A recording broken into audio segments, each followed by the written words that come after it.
요즘 주말마다 좀 잦은 비 소식에 나들이 가기가 쉽지 않은 것 같은데요. 이런 궂은 날씨에도 또 일부 견본주택은 발 디딜 틈이 없다고 합니다. 그만큼 분양에 관심이 많다라는 거겠죠. 최근 무순위 청약들이 뜨거운 경쟁력을 보이며 그 인기를 증명하고 있는데요. 좀처럼 오르지 않던 강북 지역 아파트도 회복세를 보인다니 부동산 시장에 완연한 봄이 왔나 싶기도 합니다. 자, 지난 한 주간 부동산 소식 함께 알아보시죠. 도시와 경제 송소연 대표 자리했습니다. 어서 안녕하세요. 오세요. 네, 안녕하세요. 송 대표님 뵈니까 주말은 주말이군요. 이제 오늘만 버티면 또 이제 쉴 수 있는. 네, 맞습니다. 청약 시장 먼저 한번 살펴볼게요. 네. 지금 이제 청약 시장에 온기가 돌면서 무순위 청약. 네. 이게 소위 줍줍입니까 이것도? 예, 그렇습니다. 그런데 이게 강동구 힐스테이트, 리슈빌, 강일 여기서 요건 충족해야 되는 특별 공급 6가구 그리고 일반 공급 단 1가구 네. 무순위 나왔는데 여기에 청약자가 도대체 얼마나 몰렸길래? 지금 그 내용들 보면은 네. 다자녀 가구 지금 세 가구 모집하는데 3,167대 1 정도 나왔고요. 오호. 네, 그다음에 신혼부부 두 가구 모집하는데 84제곱미터 I형 같은 경우가 5,500대 1 정도 나왔고요. 또 생애 최초 한 가구가 지금 84G 타입 이게 4,689대 1이 나왔거든요. 이게 왜 그러냐면은 지금 전반적으로 봤을 때 강동 지역이라는 그 지역이 네. 주거 선호도가 좀 높은 그런 지역들이거든요. 뭐 신혼부부라든지 젊은 세대들이 살기에는 주거 환경이 과거 대비했을 때 강남에 그 준수할 정도로 뭐 이렇게 뭐 그 주택 형태나 이런 것들이 개발이 예. 굉장히 잘 되어 있고요.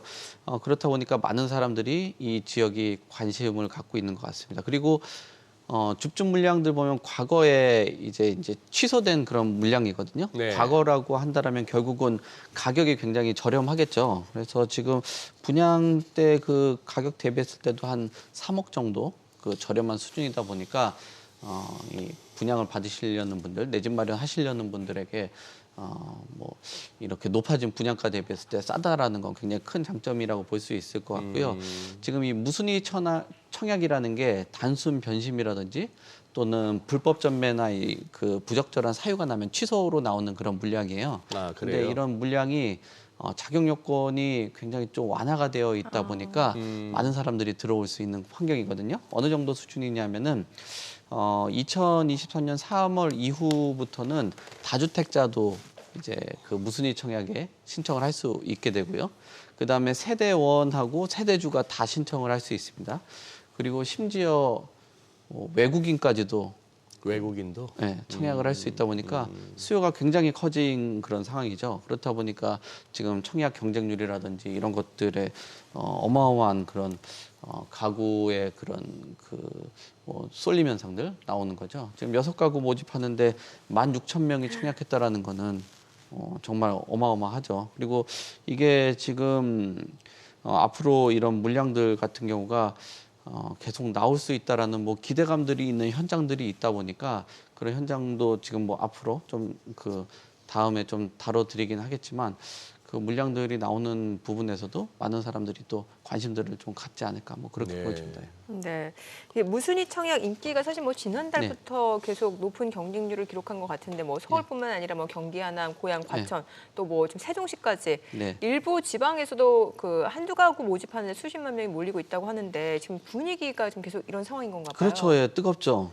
지금 그 4월 달에 청약 무순위 네. 그 단지들 심지어 이 40개 단지 정도가 뭐 된다라고 하는데 여기서 경쟁률 탑 10을 또 뽑기도 했더라고요. 지금 하남 가밀에 있는 푸르지오 보시면은 지금 그 두 가구 모집하는데 57만 명이 모인 거예요. 그다음 세종시에 있는 곳도 한 가구 모집하는데 24만 7천 명 정도가 모였죠. 뭐 고양도 한 가구 모집하는데 4천 명. 그다음 과천도 한 6,600명 정도 모였고요.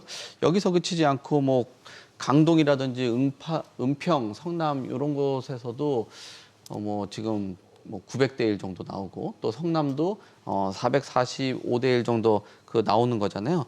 왜냐하면은 지금 분양가가 너무 높아지다 보니까 이 전국에 있는 무순위 청약이라는 게 예전에 그 분양했던 가격에서 지금 취소분이 나오다 보니까 예. 가격이 몇 억 먹고 들어가는 그런 구조예요. 그래서 지금 최근 들어서는 사실 안전마진이라는 분양가 너무 오르다 보니까 안전마진이라는 게 없다, 뭐 상실됐다, 뭐 그런 얘기를 하는데 여기서 몇 억을 번다라는 거는 좀 그 청약이나 분양을 받는 분들에게 크게 메리트를 가질 수 있겠죠. 최근에 보면은 4월에 줍줍 평균 경쟁률이 1,042대 1 정도 되거든요.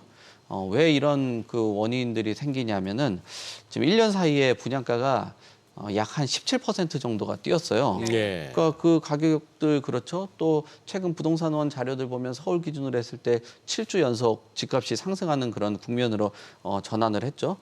그러니까 이제 뭐 이게 그 예전에는 뭐 5억, 6억 뭐 이런 얘기만 들어야지 막 로또 청약이라고 했는데 분양 예. 가격이 올라가고 집값도 상승하다 보니까 최근 들어서는 1억 정도만 그 안전마진이라는 것이 확보가 되고 시세보다 좀 싸다라고 하면은 이런 그 대기 수요들이 적극적으로 들어가는 거예요. 그리고 분양 물량이나 공급 물량들이 좀 부족하다라는 평가를 받고 있는 그런 지역들 안에서도 이런 수요자들이 들어가고 있고요. 또 이런 물량들이 계속 나오는 상황에서 집값도 오르다 보니까 아무래도 여기 이제 분양 가격이 더 오르면은 내 집 마련 좀 어렵겠다라고 생각하시는 그런 수요자들도 시장에서 생각하시는 분들도 이 분양 시장에 좀 뛰어들고 있다라고 봐야 될 것 같습니다. 저 표가 나오지만 어쨌거나 두 가구 공급에 57만 7,500명 같으면은 네. 저 신청 이제 경쟁률을 보고 몇 명이 신청했나 보는 순간에 대부분은 일단 뭐 마음을 비우시겠네요. 그렇죠. 저기서 된다는 건 엄청납니다. 근데 그만큼 많이 몰렸다라는 거는 혹시라도 된다라고 생각을 하면은 완전 대박이네요. 예, 그러니까 우리가 당첨 확률이 적은 로또도 많이 사는 거랑 똑같은 것처럼 비슷하죠. 그거나 도전하는 겁니다. 학이야. 예. 그런 속된 말로 쇠뻑 좋으면 쇠뻑 좀. 될 수도 있겠죠. 네. 그래요. 저런 케이스는 뭐 그렇다 치더라도 네. 이제 안전마진이라는 말씀을 해주셨으니까 네. 뭐 그렇게 해볼 만한데 자 지금 이제 전반적인 분양 시장 네. 그러니 이제 악성 미분양이 좀 넘쳤다는 거 아니에요. 특히 지방 비수도권 네, 네. 그런 상황이었는데 지금 우리 송 대표님 보시기에 어떻습니까? 지금 확실히 분위기 좀 달라졌나요? 분위기는 좀 달라진 거는 달라졌어요? 네, 사실입니다. 그러니까 분양 시장이라는 게 그 부동산 시장을 좀 선행한다라고 하거든요. 분양 시장이. 네, 근데 네. 지금 전국의 아파트 분양 전망 지수가 82.9 정도가 나오고 있거든요.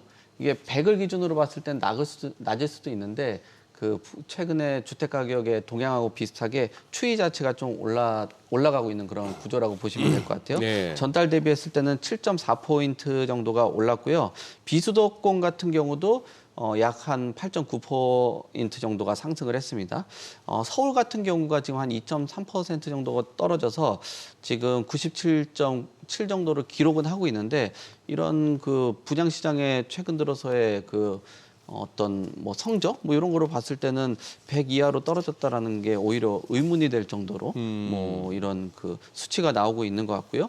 그 인천 같은 경우도 최근에 뭐 GTX 호재가 좀 있다 보니까 인천 지역에서도 개선이 됐는데 지방권이 좀 눈에 많이 띄더라고요. 지금 광주도 지금 네. 그 미분양들이 좀 발생하는 지역들 보면은 광주라든지 대전 같은 경우는 떨어졌는데 또 충남은 한 18.3포인트 정도가 크게 좀 상승을 했고요. 또 부산 같은 경우도 뭐 17.9포인트 정도가 그 크게 상승을 했습니다. 그래서 분양에 대한 이런 그 시장 환경은 좀 개선이 됐다.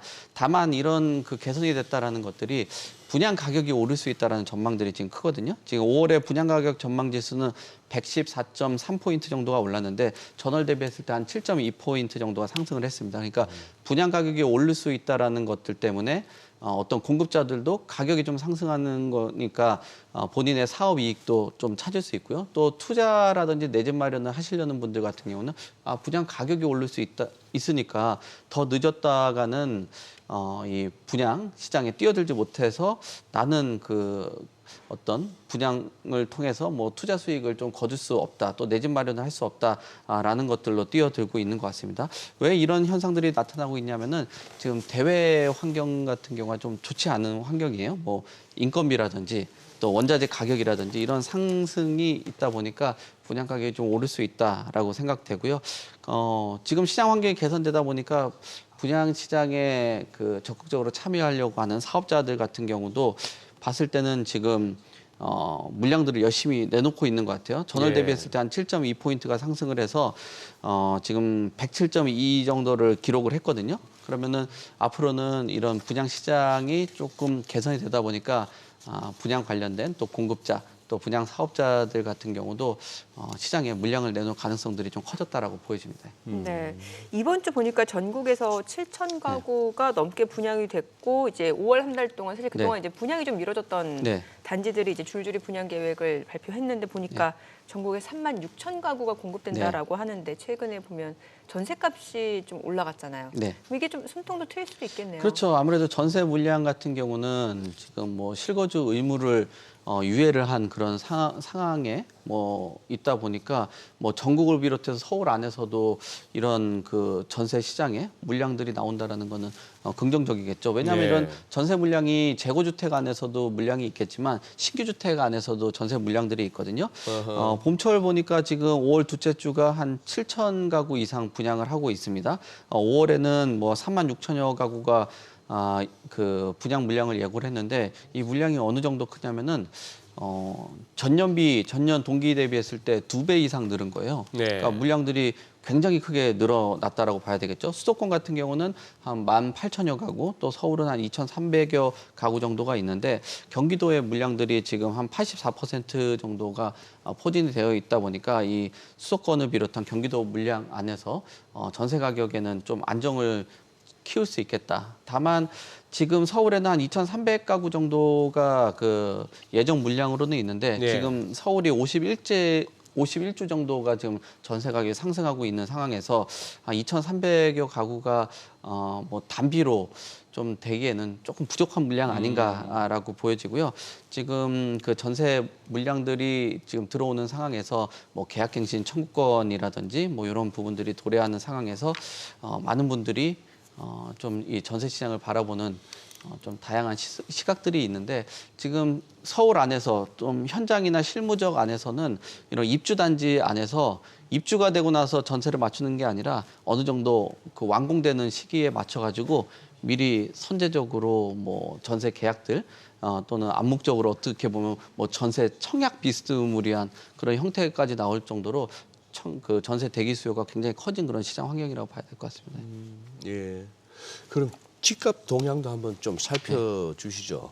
그동안에 참 안 오르던 강북도 최근에 집값이 좀 뛴다고 들었는데 네. 예. 아파트가 어느 정도 올랐습니까? 지금 강북이 네. 오히려 좀 눈에 띌 정도로 강북이? 예, 많이 거래들도 있고 가격선도 네. 좀 저렴하다 보니까 뭐 많은 분들이 관심을 갖고 있는 것 같아요. 예. 강북이 지금 강북 대개조를 통해 가지고 오세훈 시장이 발표한 네. 그 향후의 비전 제시를 했거든요. 그러면 이곳에 일정 부분 뭐 재개발도 조금 수월하게 할 수 있는 그 방향도 제시를 했고요. 그다음에 강북하고 강남권의 그 균형 발전을 맞추기 위한 여러 가지 그 노력이라든지 뭐 규제를 그 혁신적인 그 규제 완화라든지 또는 개발을 할 수 있는 여러 가지 인센티브를 제시하다 보니까 아무래도 지금 강북 쪽에 많은 사람들이 관심을 갖고 거래들이 일어나고 있는 것 같습니다. 근데 그 거래 안에서들 보면은 신고가 거래들이 굉장히 많이 나오고 있거든요. 그래요? 예, 성북구의 신고가 거래가 12건 정도가 나왔는데 굉장히 여기 신고가가 나오지 않고 가격이 좀 정체되는 네. 구간이에요. 근데 전월 대비했을 때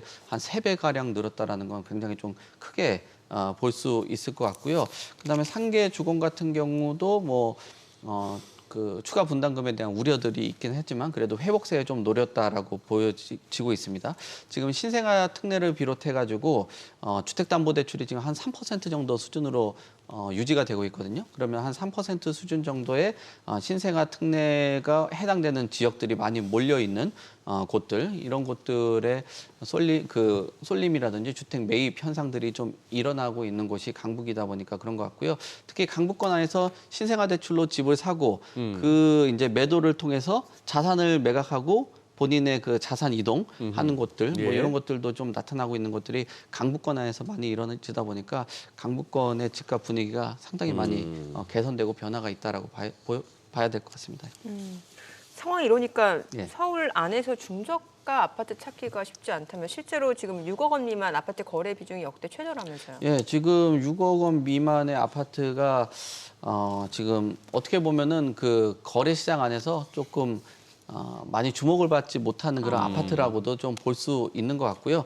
오히려 지금 9억에서 한 15억 미만에 되는 아파트 뭐 이런 거래량들이 더 늘어나고 있다라고 보여집니다. 그러니까 그만큼 좀 경쟁력이 있고 좀 소위 말하는 그 똘똘한 지역들, 똘똘한 아파트들 이런 중심으로 좀 거래가 되고 있는 그런 상황이기 때문에 시장 안에서 경쟁력이 있고 경쟁력이 없는 그런 상품에 대해서 많은 분들이 예전처럼 그냥 무분별한 투자라든지 내 집 마련보다는 좀 선별적인 그 시장으로 가다 보니까 이런 현상들이 좀 나타나고 있다라고 봐야 될 것 같습니다.